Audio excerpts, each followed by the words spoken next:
Hi there, this video is going to be all about slow motion, how to shoot slow motion, what are the differences between 60, 120 and 240 frames per second, what they look like, I'll show you exactly, how to set your camera to do this and the shortcuts within your Fuji camera as well. And I'm also going to show you how to edit slow-mo recording in post-production. First I'm going to show you how to set the camera to record slow motion and how to change between different frame rates. So first of all, I'm going to show you real quick how to set a shortcut within your Fuji camera. If you press and hold the back and display button, then a menu for setting shortcut comes up. I set the up button to switch between slow motion recording and regular recording. So when I press the up button, the high speed recording menu comes up, and then here you can set the frame rates you want to set to 120 or 240. And whatever you choose, you half press the shutter button and you're ready to shoot straight away. And if you want to switch back to regular recording, then you just press the up button again and you go off. Half press the shutter and then you're ready to go 24 frames per second. You can also do this just simply by opening the menu, go into the movie settings and go on to the full HD high speed recording and turn it on and choose your desired frame rate, 120, 240 or 60 frames per second. Half press the shutter and you're ready to shoot. So now let's look at what the different frame rates actually look like in real life.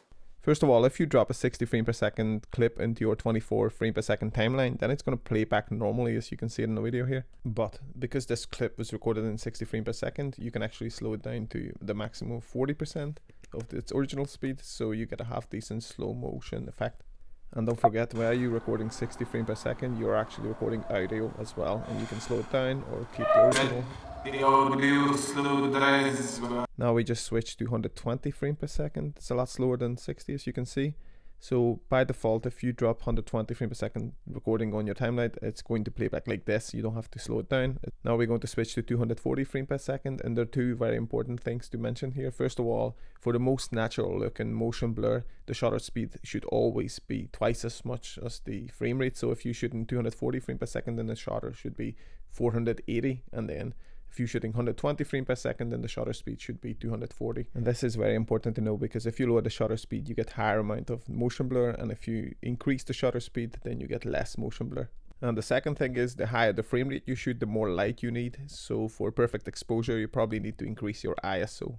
Recording slow motion is a great way to show a different perspective in your videos. It's best suitable to record fast moving subjects and busy scenes, but slow motion can also help you to smooth out your footage too, because it's always going to be a lot smoother than recording in 24 or 30 frames per second. So if you're shooting a product video, for example, and you want the smoothest shots possible, just use slow motion. Same goes for smoothing out handheld footage. If you're shooting in slow motion, the footage is going to be a lot smoother.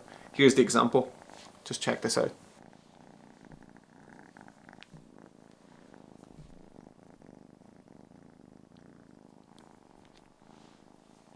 There are at least 3 different types of disadvantages of shooting in slow motion you need to be aware of. Firstly, your subjects always have to be well lighted, either by the sun or a really good softbox and a really good light source. The second disadvantage is when you're shooting in 120 frames per second or above, your camera won't capture audio, so this is something to think about. But I guess for this you have the 60 frames per second solution, which will capture audio, and you will be able to slow it down to 40%. And the final disadvantage is that most cameras today can't really shoot 4K in high frame rates like 120 or 240 frames per second, so the quality is going to be reduced because it will be full HD rather than 4K, so you can't really crop in as much. So let's get the footage out of the camera real quick, and I'll show you how to edit them on the computer. When you start a new project, it's usually the first file that you dropped into a timeline that will set the frame rate and the resolution. But in Final Cut Pro, you can set everything manually. So here we are. We can set the resolution to 4K and then the frame rate to 24 frames per second or 30 or whatever you want. So now that we have set the baseline frame rate for the timeline, we just simply drop the files into a folder. There are a mix of files. There's 60, 120 and 240 frames per second files.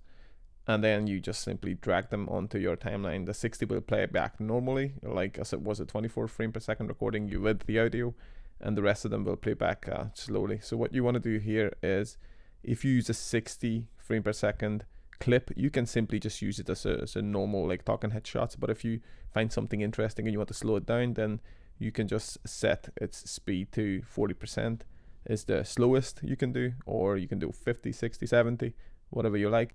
And if you're using a 120 or 240 frame per second video clip, then you simply drop it on the timeline and it will play back slowly.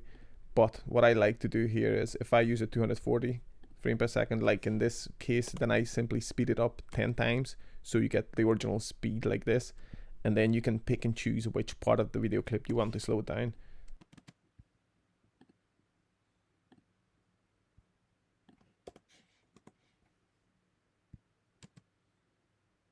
In conclusion, slow motion is a really good way to spice up your videos. It can help you to smooth out footage, to engage the viewer even more, and to capture the most important moments in more details. But just remember, it's like everything else. If you overuse it, it will lose its magic.